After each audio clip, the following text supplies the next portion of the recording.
राजस्थान में एक बहुत दर्दनाक प्रथा होती थी, जिसका नाम था साका जौहर। चित्तौड़ के किले में इस वक्त मैं एक जगह पर हूं जो भीमताल कहलाती है, क्योंकि भीम आए थे यहाँ पर, उन्होंने एक लात से यहाँ पर पानी निकाल दिया था अपने परिवार के लिए। लेकिन जो असली बात यहाँ पर है वो बहुत मार्मिक, कलेजा दहलाने वाली, हृदय को कंपा देने वाली और अपनी श्रद्धा और अपनी करुणा के पूरे बहाव को खोल देने वाली है कि ये वो स्थान है जहाँ पर तीसरा साका, यानी कि जो महिलाएं अकबर के 1568 के हमले के बाद जब राजपूतों ने निर्णय लिया था कि वे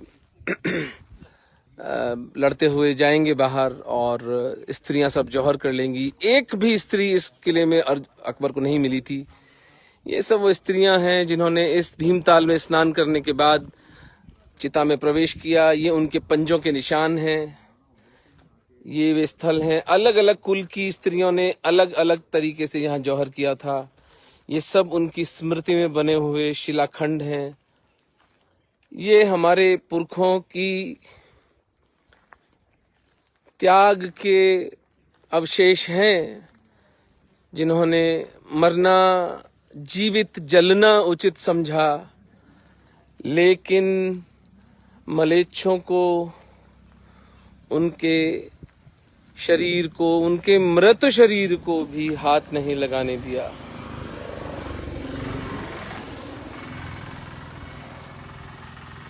ये वो अमर बलिदान है हमारे पूर्वजों का, जिसके चलते आज हम स्वतंत्र भारत में सनातन धर्म का पालन करते हुए सांस ले पा रहे हैं। ये वो विलक्षण लोग जो पूरा का पूरा शहर जल मरा, लेकिन आत्मसमर्पण नहीं किया। ये जो भीमताल है, इसके चारों ओर इसी तरह की चिताएं लगाई गईं और अलग अलग समाजों की स्त्रियों ने अलग अलग आत्मदाह किया, ये जौहर किया कि उनका मृत शरीर भी मलेच्छों के, जिन मलेच्छों के आगे आज हमारे राजनेता, आज हमारी बॉलीवुड इंडस्ट्री, आज हमारे तथाकथित बुद्धिजीवी नाक रगड़ते हैं, इनके तलवे चाटते हैं, इन महान महिलाओं ने, इन महान पूर्वजों ने मरना उचित समझा, लेकिन उस धर्म को अपने समाज में, अपने राष्ट्र पर आकर अतिक्रमण करने को उचित नहीं समझा। और उस त्याग का परिणाम था कि मेवाड़ की जनता हो गई और इस्लाम कभी भी मेवाड़ में जीत नहीं पाया। मुगल खानदान का वो सबसे नीच शासक अकबर, जिसने एक दिन में 40,000, ये कलाल समाज जो होता है उसकी स्त्रियों का जौहर स्थल है, 40,000 लोगों को अकबर ने मारा था एक दिन में, निहत्थे हिंदू। साका जौहर का अर्थ होता था कि जब राजस्थान में कोई किला है, बहुत बड़ा, चित्तौड़ का किला है, रणथंभौर का किला है, जोधपुर का किला है, जैसलमेर का किला है, वहां पर सेना रहती थी और अंदर प्रजा रहती थी, स्त्रियां, बच्चे वगैरह। तो ये 10-10, 20-20, 25-25, 30-30 हजार लोग होते थे और इस्लामी आक्रांता आकर के उस किले का घेरा डाल लेते थे। तो जब 3 महीने, 6 महीने, 8 महीने हो जाते थे, जब अंदर राशन पानी चुक जाता था, तो हिंदू स्त्रियां बच्चे जला देते थे, जिसको जौहर कहा जाता है।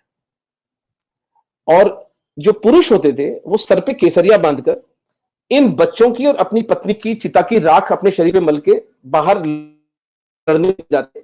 और चूंकि बाहर जो मुगल आर्मी इनसे 3 गुना 4 गुना में होती थी, तो ये सब लड़के मर जाते थे। इसको कहते थे साका। राजस्थान में 1 दर्जन साका जौहर हुए हैं। आप कल्पना कर सकते हैं कि एक पूरा का पूरा शहर, जैसे चित्तौड़ का जो तीसरा साका 1568 में अकबर के काल में हुआ, उसमें 40,000 लोग एक दिन के अंदर मार डाले गए। 10,000 स्त्रियों और बच्चों ने अग्नि में प्रवेश किया, जिंदा जली, लेकिन इस्लामी आक्रांताओं के हाथ में पड़ना उनको स्वीकार नहीं था। ये तहजीब लेकर आए थे। इससे पहले हिंदू हिंदू राजा भी लड़ते थे, लेकिन कभी साका जौहर नहीं होता था। हिंदू राजा जब किसी दूसरे हिंदू राजा से लड़ता तो सिर्फ आर्मी थी, और जो आर्मी जीती थी तो ट्रांसफर ऑफ पावर हो जाता था। यह हमारी कल्पना में भी नहीं था कि हारे हुए राजा की पत्नी और बेटी का सेक्सुअल एक्सप्लॉयटेशन, उसको भोगदासी बनाया जा सकता है, उसे लौंडी बनाया जा सकता है। यह कल्चर हमारे शांति दूतों की देन है। तो इस कल्चर को एक्सेप्टेबल बनाया हमारे वामपंथियों ने और इन एजुकेशन मिनिस्टर्स ने, जिससे कि हमें आंतरिक रूप से घृणा करनी चाहिए थी कि हमारे पुरखों को, जिन लोगों ने जिंदा जलने पर मजबूर किया, जिनको एक दिन में 40-40 हजार लोगों को जिन लोगों ने मार डाला। मैं आपके साथ एक फोटो शेयर करूंगा जिसमें आप, जो सेकंड बैटल ऑफ पानीपत था, उसके अंदर अकबर ने किस तरह हिंदुओं के सरों की मीनारें बनाई हैं, दीवारों में चुनवाया हिंदुओं के सरों को। वो पेंटिंग है। उस आदमी को अकबर महान करके पढ़ाया जाता है हमारे बच्चों को, और हमें पढ़ाया गया, हमें अकबर द ग्रेट। ये ऐसा ही है जैसे कि कोई इजराइल में हिटलर को हिटलर द ग्रेट करके पढ़ाए। तो शिक्षा का ये हाल हुआ। मीडिया हमारी टोटली बिकी हुई है। मैं कई बार एक सिंगल लाइनर बोलता हूं, media is not with the enemy, media is the enemy. यानी जो मीडिया है वो शत्रु के साथ नहीं है, मीडिया ही आपका शत्रु है। उसका छोटा सा उदाहरण देता हूं आपको। एक 10-15 हजार लोग यहां किसान आंदोलन कर रहे हैं दिल्ली में, वो 24 घंटे टीवी पर चलाया जाता है। एक थर्ड वर्ल्ड कंट्री, एक गरीब देश भारत ने कोरोना की वैक्सीन डेवलप करके पूरी दुनिया को वो फ्री में बांट रहा है, जो कि नोबेल प्राइज मिलना चाहिए मोदी जी को। लेकिन आप कहीं उसका जिक्र सुनते हैं? कहीं कोई जिक्र नहीं हो रहा है। सत्य को दबा दो। तो मीडिया आपका टोटली बिका हुआ है, और मैं तो कहता हूं मीडिया हमारा शत्रु है। ये टोटल झूठ चलाते हैं। तो अब जो हिंदू मीडिया को देखकर अपनी राय बनाता है, अपनी एजुकेशन से अपनी राय बनाता है, उसको तो पाकिस्तान के अंदर हिंदू रहते हैं, जिंदा हैं, यही नहीं पता। उनका क्या करना है वो तो आप छोड़ें, वो तो भूल जाए आपकी, उनको उनकी सहायता करनी है, उनको वहां से निकालना है। ये शत्रु बोध ही हिंदुओं का खत्म हो गया कि हमारे हिंदू धर्म के शत्रु भी हैं। और उससे बड़ा क्या काम हो सकता है? ऐसा जैसे कि कोरोना वायरस को कहते हैं कि कोरोना वायरस के साथ कोएग्जिस्ट कर लो, सब ठीक हो जाएगा। भाई कोरोना वायरस, या तो आप जिंदा रहेंगे या कोरोना वायरस जिंदा रहेगा, आप दोनों जिंदा नहीं रह सकते। तो आपके प्रश्न का उत्तर यह है आरिफ भाई कि हिंदुओं का शत्रु बोध, जो एनिमी कॉन्शियसनेस होती है, वो सिस्टमेटिकली खत्म की गई। और ये एम्प्टी झूठे स्लोगन, वसुधैव कुटुंबकम, यानी वसुधैव कुटुंबकम संस्कृत में हम कहते हैं कि सारी दुनिया मेरी फैमिली है। अरे यार, तू सगे भाई पे तो 6 इंच की जमीन के लिए कोर्ट केस करता है, और तेरे को जब इस्लामिक थ्रेट दिखती है तो तू कहता है वसुधैव कुटुंबकम। छोटी प्यारी बहन है, बेटी जैसी बहन, उसके भी प्रॉपर्टी के लिए तू पुलिस केस करता है। अपने पड़ोसी का तुमको नाम नहीं पता और तुम कहते हो वसुधैव कुटुंबकम। तो झूठ, एक सूडो मोरालिटी और एक सूडो सेंस ऑफ ग्रैंडियर कि देखो मैं कितना लिबरल हूं। अरे भाई, तुम्हारे लिबरलिज्म की कीमत बॉर्डर पे खड़ा जवान चुका रहा है। तुम्हारे लिबरलिज्म की कीमत सिंध में 7 साल की हिंदू बच्ची चुका रही है, बेइज्जत और इज्जत लुटवाकर। आपका लिबरलिज्म इतना सस्ता नहीं है। तो कम से कम इतनी ईमानदारी तो रखो कि आप अगर लिबरल होना चाहते हो तो आप उसका मूल्य भी चुकाओ। नहीं, मूल्य तो वो बॉर्डर पे बंदा चुकाएगा, लेकिन हम तमगा लेंगे, यहां पे सर पे पहनेंगे, हम कितने लिबरल हैं। तो ये बीमारी है आरिफ भाई। सॉरी, आपको तो उत्तर मेरा लंबा हो गया। नहीं, लेकिन ये बड़ा आई ओपनिंग है। इस सिलसिले में मुझे जावेद अख्तर साहब का एक लेक्चर याद आया जिसमें वो कहते हैं कि आप अगर अकबर के दौर को स्टडी करेंगे तो आपको फख्र महसूस होगा, गर्व होगा कि आप अकबर के इंडिया से ताल्लुक रखते हैं, आप अकबर के इंडिया में पैदा हुए हैं। Akbar was the most secular Raja of India, और अकबर ने इंडिया को कहां से कहां पहुंचा दिया। आप जिक्र अच्छा। कर रहे थे कि पानीपत का, आप जिक्र कर रहे थे अकबर के जो जेनोसाइड हुए थे, तो जरा बताइए कि अकबर, जावेद अख्तर साहब जो फरमाते हैं वो इतना सेक्युलर था, इतना अजीम था?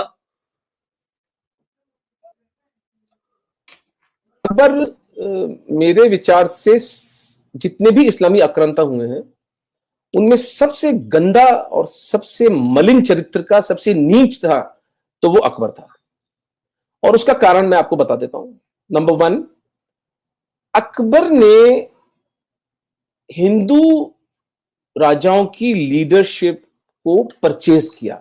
जैसे उसने जयपुर की लीडरशिप, जो जयपुर के राजपूत थे उनको, क्योंकि जयपुर के राजपूत बेचारे आउटनंबर्ड थे और वो प्लेन्स में थे, मेवाड़ के जो राजपूत थे वो अरावली पहाड़ियों से सुरक्षित थे, तो जयपुर के राजपूतों की कंडीशन मेवाड़ के राजपूतों जैसी नहीं थी। तो उस आदमी ने उस भौगोलिक स्थिति का, उस ज्योग्राफिकल सिचुएशन का लाभ उठाकर जयपुर के राजपूतों को डरा धमकाकर अपनी तरफ किया। तो ये हिंदुओं के बीच में उसने वर्टिकल डिवाइड पैदा कर दिया। हल्दी घाटी की लड़ाई में जयपुर के राजपूत मेवाड़ के राजपूतों से लड़ रहे थे। और वहां पर एक किस्सा बताऊं आपको, अल बदायूनी जो इनका हिस्टोरियन है, जिसने की अकबरनामा करके किताब लिखी है, वो आसिफ खान इनका जनरल था जो मुगल, उससे कहता है कि यार तीर किस पे चलाएं, दोनों तरफ केसरिया कपड़े पहने राजपूत लड़ रहे हैं। आप जवाब सुनिएगा आसिफ खान का कि तुझे क्या है, तू तीर चला, जीतेगा तो इस्लाम ही, दोनों तरफ काफिर ही तो मरेंगे। ये सोच मिस्टर अकबर लेकर आए थे। और चित्तौड़ के साके का जो नरसंहार 25 फरवरी 1568, 25 फरवरी 1568 को इस आदमी के, मैंने जो अपनी किताब लिखी है उसमें मैंने चित्तौड़ के तीसरे साके का मैंने सविस्तार वर्णन किया है कि किस तरह इस आदमी को जुनून हुआ था वहां पर। कि हुआ ये था कि चित्तौड़ में जो 8,000 राजपूतों की सेना थी उसने 32,000 मुगलों की सेना को मार डाला था। तो ये आदमी बिल्कुल पागल होकर बिलबिला गया था और इसने कहा कि अब तो शहरियों को मारना शुरू करो। जबकि इसकी सेना में हिंदू राजा थे, टोडरमल और भगवान दास। उन्होंने कहा कि आप ये क्या कर रहे हैं, निरीह लोगों को मत मारिए। लेकिन इस अकबर ने नहीं सुनी। वो पूरा वर्णन मैंने अपने चैप्टर में किया है, उसको पढ़िएगा आप, कि उसमें कितनी नृशंसता से छोटे छोटे बच्चों को तलवार की भाले की नोक पर यूं घुमाया गया है। और 40,000 निरपराध Hindu, 40,000 Hindus were killed in one day. हम हिंदू जनेऊ धारण करते हैं, यहां पर धागा होता है, तो जब जितने हिंदू मरे उनका जनेऊ का वजन 74.5 मण, यानी 1 मण होता है 40 किलो का, तो लगभग 3,500 किलो, 3,500 किलो उस जनेऊ का वजन था, जितने नागरिकों की अकबर ने 25 फरवरी 1568 को हत्या की थी। और सेकंड बैटल ऑफ पानीपत में राजा हेमचंद्र भार्गव थे, उनको गर्दन काटी थी। उनके बूढ़े बाप को बोला या तो इस्लाम कबूल करो या तुम्हें मार डालेंगे। बाप बूढ़ा था, उसने कहा मैं सनातन धर्म नहीं छोड़ूंगा। सबके सामने उसकी गर्दन काटी थी अकबर ने। और फिर वो चित्र मैं आपको भेजूंगा जिसमें कि हिंदुओं की गर्दनें, मुंडे कटे हुए, वो ईंटों की जगह हिंदुओं के सर काम में लिए जा रहे हैं मकान बनाने के लिए, वो मीनारें बनाई गई हैं। और तीसरा एक बड़ा इंटरेस्टिंग प्रकरण है आरिफ भाई, जो मुझे अभी जेम्स टॉड की किताब में पढ़ रहा था उसमें पता चला। ये बात ये इंडियन हिस्टोरियंस और पूरे इस्लामी हिस्टोरियन छुपा गए। अकबर की मृत्यु कैसे हुई थी? अकबर की मृत्यु हुई थी जहर देने से। ये कहते हैं ना पेचिश से मरा था। वो पेचिश कैसे हुई थी उसको? दरअसल अकबर इतना नीच आदमी था कि जिस भी राजा से, इवन अपने रिश्तेदारों से, जब इसको शक पड़ता था तो उसके कपड़ों को या तो जहर से कुछ इन्फेक्ट कर देता था या खाना उनको जहर भरा खिला देता था।